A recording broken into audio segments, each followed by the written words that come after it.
안녕하세요. 부모님이 속상해하실까봐 남편과 갈라섰단 소리는 꺼내지도 못한 30대 여성입니다. 하소연할 곳이 여기밖에 떠오르지가 않네요. 제가 남편과 갈라서게 된 이유를 말씀드리려면 제 가정사를 먼저 이야기해야 할 것 같습니다. 저는 외동딸이었고 저를 세상에 있게 해주신 친아버지께서는 제가 6살일 때 오랜 암투병 끝에 돌아가셨어요. 이후로 어머니께선 하루 꼬박 8시간을 공장에서 일하시고 밤에는 식당에서 설거지를 하시며 생계를 꾸려나가셔야 했지요. 사정이 그렇다 보니 저 역시 자연스레 외조부모님과 함께 보내는 시간이 많아졌고요. 외할머니와 외할아버지 두 분 다 저에게 너무나 잘해주셨고 시간이 흐를수록 아버지의 빈자리에도 조금씩 익숙해져 갔네요. 제가 초등학교에 들어간 해에 저와 어머니는 원래 살던 집에서 나와 아예 외갓집으로 들어갔습니다. 어머니께선 여전히 공장과 식당을 오가며 일을 하셨어요. 어린 마음에 배가 아프다고 꾀병을 부리며 어머니의 출근을 회박놓기도 했었습니다. 그런 저를 외조부모님께선 몹시 딱하게 여기셨고요. 특히 외할머니께선 어떻게든 어머니의 빈자리를 메꿔주고자 애를 많이 쓰셨습니다. 가령 비가 오는 날 학교 앞으로 저를 데리러 오는 일이라던가 학교에 제가 빼먹은 준비물을 가져다 주시는 일 같은 거요. 지금 생각해보면 외할머니도 연세가 있으셨는데 어린 손녀의 어리광과 짜증을 받아주셔야 했으니 얼마나 힘드셨을까 싶어요. 하지만 그때는 그런 걸 알기엔 너무 어렸고 친구들의 젊은 어머니들 사이에 나이 든 외할머니가 계신 게 속상하기만 했네요. 친구들이 너는 아빠도 없고 엄마도 없냐며 놀리기라도 한 날은 얼마나 서럽고 억울하던지. 그러다 한여름의 어느 날이었어요. 학교가 끝나고 평소처럼 집에 도착했는데 현관에 못 보던 남자 구두가 놓여 있었습니다. 새아버지셨어요. 처음 만난 새아버지께선 느긋한 목소리로 저에게 인사를 하셨습니다. 전 왠지 쑥스러우면서도 잘 보이고 싶은 기분이 들어 괜히 학교에서 풀었던 시험지를 꺼내놓고 열심히 공부하는 척을 했어요. 관심을 끌려고요. 하지만 어쩐 일인지 저희 어머니를 포함해 외조부모님과 새아버지까지 모두 그런 저를 보고 귀엽다며 웃기만 하시더라고요. 제가 기억하는 그날은 모처럼 집안에 웃음소리가 가득하고 어머니 얼굴도 환하게 빛나고 있었어요. 어머니가 그렇게 행복해하는 모습을 실로 오랜만에 본 기분이었지요. 어머니는 기분이 얼마나 좋으셨는지 조금은 짓궂은 장난도 새아버지께 치셨는데요. 새아버지는 사람 좋게 웃기만 하실 뿐이었어요. 저 아저씨가 제 새아버지가 되면 좋겠다고 어린 마음에 그런 생각을 했네요. 그날 밤 잠자리에 들기 전 어머니께서 저에게 낮에 본 아저씨가 아버지가 되면 어떨 것 같냐고 물어보셨습니다. 저는 너무 좋다고 했어요. 사실 아버지가 생기는 것도 좋았지만 지금보다 덜 바빠질 어머니를 생각하니 기분이 너무 좋았거든요. 어머니께서 몇 번이고 저에게 정말 괜찮냐고 물어보셨습니다. 지금 생각해보면 혹시나 어린 딸이 상처를 받게 되진 않을지 많이 걱정하셨던 것 같아요. 그렇게 두 분은 재혼을 하셨습니다. 새아버지께서는 어머니께 다정하고 자상하신 것은 물론이고 저에게도 늘 공주라 부르며 큰 사랑을 주셨습니다. 게다가 나중에서야 새아버지께서 행여나 제가 받을지도 모르는 상처를 걱정하시느라 일부러 다른 아이는 갖지 않으셨다는 걸 알게 되었지요. 사실 이뿐만이 아니라 새아버지께 감사한 일을 이야기하자면 석 달 밤을 꼬박 새도 모자랄 거예요. 그리고 남편은 얼마나 제가 새아버지께 감사해야 한지 잘 알고 있고요. 남편이라고 부르는 것도 소름 끼칠 정도로 싫지만 마지막이다 생각하고 편의를 위해 그냥 남편이라고 칭하겠습니다. 남편과 사귀고 얼마 지나지 않았을 때 남편에게 저희 집의 가족관계에 대해서 이야기를 하게 된 적이 있어요. 그날은 우연히 남편이 제 휴대폰에서 제 가족 사진을 보곤 저더러 어머니도 안 닮고 아버지도 안 닮고 도대체 누굴 닮은 거냐고 묻더라고요. 사실 전 돌아가신 친아버지와 판박이라고 해도 될 만큼 정말 많이 닮았거든요. 그래서 솔직하게 이야기했습니다. 돌아가신 친아버지를 닮은 거라고요. 친아버지가 돌아가셨다는 사실을 숨길 생각도 없었고 이미 오래전 일이었기에 어렵지 않게 말할 수 있었네요. 하지만 듣는 입장에선 그렇지 않았던 모양입니다. 남편은 깜짝 놀라며 새아버지를 가리키더니 이분은 누구시냐 묻더라고요. 하나씩 설명하면 끝도 없겠다 싶었고 기왕 말이 나왔으니 친아버지가 돌아가신 것부터 저희 어머니가 재혼하신 이야기까지 전부 다 들려주었습니다. 남편은 평소에 제가 워낙 밝아 보여서 전혀 상상도 하지 못했다며 아무튼 뭐 신기하다는 식으로 이야기를 하더라고요. 남편이 보인 반응이 이상하다고 생각하긴 했지만 크게 문제라고는 생각하지 않았어요. 재혼 가정이 주변에 흔하진 않으니까 놀랐을 수도 있겠다 싶었달까요? 사실 남편과 저는 같은 회사를 다니던 동료 사이였습니다. 하지만 몇 년 같이 다니다가 제가 먼저 때려치고 나왔어요. 퇴사를 하게 된 계기는 회사가 별로인 것도 있었지만 장사를 해보고 싶은 욕심이 컸거든요. 그렇게 제가 시작한 건 분식집이었습니다. 구체적으로 어떻게 어떤 식으로 장사를 했는지는 제 영업비밀이라서 말씀드릴 수는 없지만 오픈한 지 5개월 만에 처음 가게를 차릴 때 들어간 원금 회수를 했을 만큼 장사가 잘 되었습니다. 이후론 운 좋게 방송도 두어 차례 탔고요. 미디어에 힘이 크긴 하더라고요.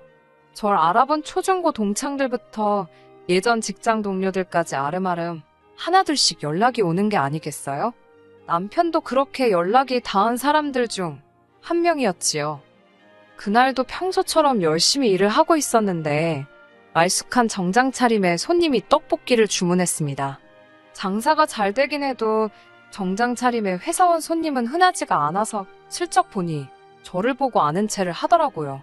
다시 보니 예전 직장 동료였던 그러니까 지금의 제 남편이었어요. 자기가 방송국에 전화를 걸어 주소를 알아냈다는데 사실인지는 모르겠네요. 아무튼 그런 너스레를 떨며 이렇게 다시 보게 되니 반갑다고. 솔직히 같이 회사 생활할 때는 일주일에 3-4마디나 할까 정도로 어색한 사이였는데 갑자기 찾아와서는 반가워하니까 조금은 황당했어요. 남편은 이후로도 일주일에 2-3번 정도는 분식집에 찾아왔고 어떤 날은 제가 끝나기를 기다렸다가 같이 영화를 보러 가기도 했지요. 지금 내가 이 사람이랑 연애를 하는 건가라고 헷갈릴 때쯤 남편이 진지하게 만나보자며 고백을 해왔습니다. 사귀는 동안 큰 트러블은 없었습니다. 다른 직장인들처럼 주말에 쉬던 남편과 달리 저는 주말에는 무조건 가게를 열었기 때문에 솔직히 한 달에 3-4번 정도 데이트를 하는 게 전부였거든요. 그러니 서로에게 좋은 모습만 보여주려고 노력했고 웬만한 일은 참고 넘겨버릇했지요. 그래서 서로가 잘 맞는다고 착각을 했던 것 같아요.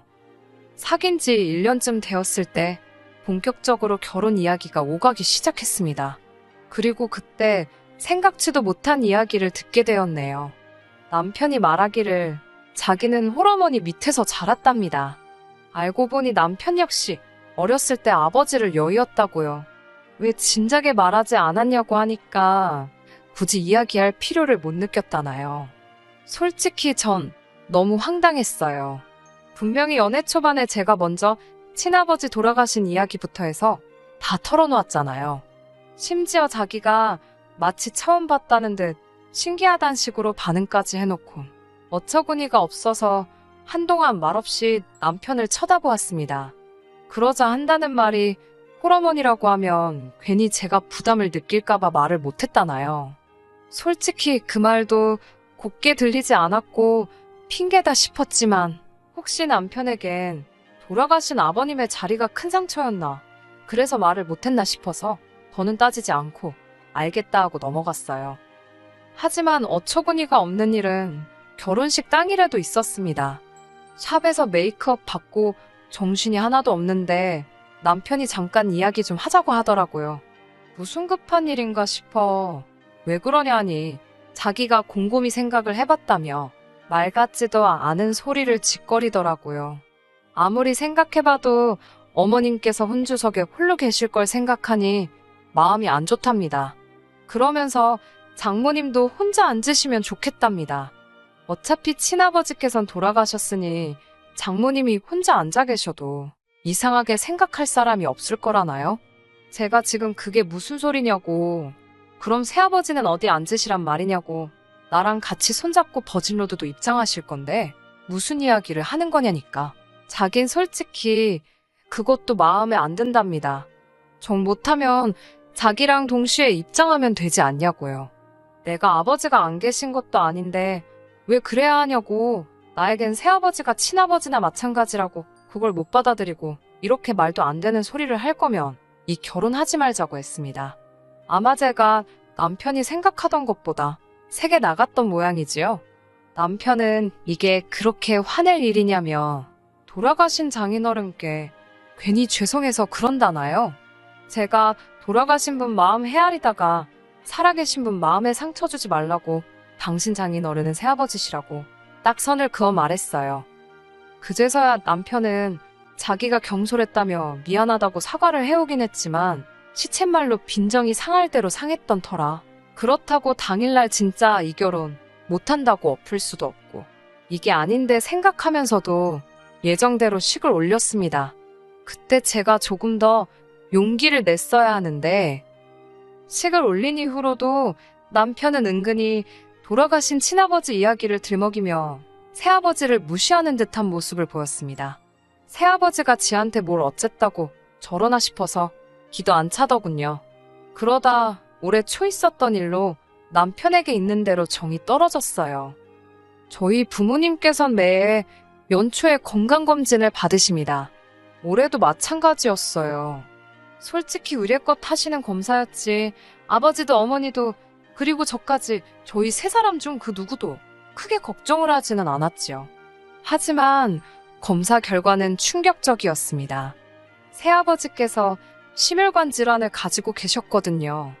가끔씩 가슴이 뻐근하다고 말씀하시긴 했는데 워낙 앉아서 일을 오래 하셔서 그런 거 아닌가라고 제가 너무 안일하게 넘어갔던 것 같아 어찌나 죄송하던지. 당장 새아버지의 신변에 문제가 생기고 그럴 것은 아니었지만 그래도 괜히 마음이 복잡하더라고요. 솔직히 새아버지마저 제 곁을 떠날지도 모른다는 생각은 상상조차 해본 적이 없었기에 갈수록 마음이 더 불안해졌던 것 같아요. 새아버지께서는 당신은 괜찮다고 아무렇지도 않다고 별거 아니라며 저와 어머니를 안심시키려 하셨지만 별 소용은 없었어요. 솔직히 이미 이별을 겪어봤으니 더 두렵고 겁이 났네요. 저는 새아버지께 무조건 병원에서 시키는 대로 할 수 있는 모든 걸 같이 해보자 했습니다. 그리고 결국 제 고집을 꺾지 못한 아버지께선 치료와 관리를 받기로 약속하셨지요. 치료와 관리에 필요한 비용만큼은 제가 다 부담하겠다고 약속드렸고요. 솔직히 아버지가 저보다 돈은 더 많으셨지만 그래도 그렇게라도 뭔가 해드리고 싶었달까요? 그렇게 새아버지가 다니실 병원과 받게 되실 치료까지 정해지고 나서야 남편에게 그간 무슨 일이 있었는지 이야기해 주었습니다. 미리 말하지 않았던 이유는 단순합니다. 남편은 일단 새아버지 일이라면 상지팡이를 짚고 나서서 부정적인 의견만 쏟아냈거든요. 그런 소리를 듣고 있으면 될 일도 안 되겠다 싶어서 말을 아꼈던 거예요. 하지만 제 이야기를 다 듣고 남편의 입에서 나온 첫마디는 황당하기 그지 없었습니다. 그래서 장인어른은 어떠시냐? 괜찮으시냐? 내가 가서 인사라도 드려야 되는 거 아니냐? 그런 소리는 온데간데 없고 병원비는 그럼 누가 내냐입니다. 제가 낸다고 하니까 왜 제가 내냐입니다. 피 한 방울 안 섞인 남인데 못하러 제가 내냐고요. 그러면서 그분은 가족이 없냐입니다. 미쳤나 싶었지요. 그게 무슨 소리냐고. 내가 가족인데라고 소리를 빽 지르니 남편이 한숨을 쉬더라고요. 어이가 없어서 당신이 왜 한숨을 쉬냐고 따지는데 저더러 우리도 돈 모아야 되는데 피 한 방울 안 섞인 남한테 다 퍼주냐고. 자긴 솔직히 갑갑하다나요? 저는 남편한테 당신한테 돈 달라고 할 것도 아니고 내가 번 돈으로 내가 해드리고 싶은 대로 해드릴 테니 헛소리 말고 관심 끄라 했습니다. 그러자 남편이란 작자가 뻔뻔하게도 부부 사이에 네 돈 내 돈이 어디 있냐고 그래요. 남편은 연봉이 4천이지만 이것저것 제하고 나면 실수령액은 300이 안 됩니다. 반면에 저는 계절이나 월에 따라 차이는 있지만 한 달에 500은 나와요. 결혼할 때 남편이 들고 온 돈도 저보다 적어서 각자 150씩 내놓고 생활합니다. 시댁 같은 경우 남편이 도와드리지 않으면 솔직히 어머님 생활이 어려워요. 제가 그거에 관여하기 시작하면 남편도 어머님도 얼마나 불편하겠어요? 그래서 반반 생활비하고 나머지는 알아서 관리하게 된 거예요. 사실 바보 같다는 소리를 들을 수도 있지만 그래도 부부라는 생각에 저는 그동안 제가 얼마 버는지, 제가 얼마나 모았는지 남편에게 어느 정도는 오픈을 하고 있었습니다. 반면에 남편은 절대로 말해주지 않더라고요. 자존심 때문이겠거니 하고 따로 묻지도 않았어요. 그런데 이제 와서 보아하니 남편은 지 돈도 지 돈, 제 돈도 마치 자기 돈이다. 우리 공동재산이다 생각하고 있었나 봅니다. 공동재산이라 제가 원한다면 그렇게 쓸 수도 있었겠지요. 하지만 저희 새아버지에 대해 남편이 어떻게 생각하고 있는지 얼마나 인색한지 겪고 나니 내 돈은 내 돈이라고 딱 틀어지고 지켜야겠다 싶더라고요. 그런데 정말 인생이란 예측할 수가 없네요. 얼마 전에 있었던 일입니다. 남편과 제가 갈라서게 된 결정적인 계기이기도 하지요. 어머님께서 낙상으로 입원을 하게 되셨습니다. 찬장에서 그릇 꺼내신다고 의자를 밟고 올라가셨는데 내려오시면서 휘청하셨던 모양이에요. 발목을 접지르셨고 머리를 부딪히셨습니다. 게다가 알고 보니 그동안 건강검진도 한 번 안 받아보셨더라고요. 연세도 있으시니 이것저것 검사할 것도 많아졌고 어머님이 저에게 나쁘게 하신 건 없지만 남편이 괘씸해서 모르는 척 했습니다. 다음날 이던가 남편이 저에게 우리 생활비가 얼마나 남았냐입니다. 생활비는 왜 묻냐고 하니까 어머님 병원비 내드려야 할 것 아니냐고 그래요.